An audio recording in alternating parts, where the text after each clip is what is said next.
this week's tip is all about momentum, because over the last 4 months, when I wasn't continually working on promoting my business, the leads and inquiries dropped dramatically.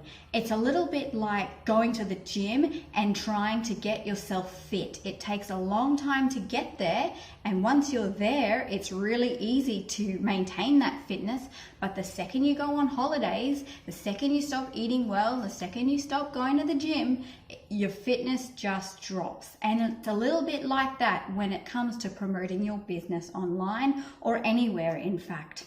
But the good news is that, like getting fit, it's never too late to start, and it's never too late to start again.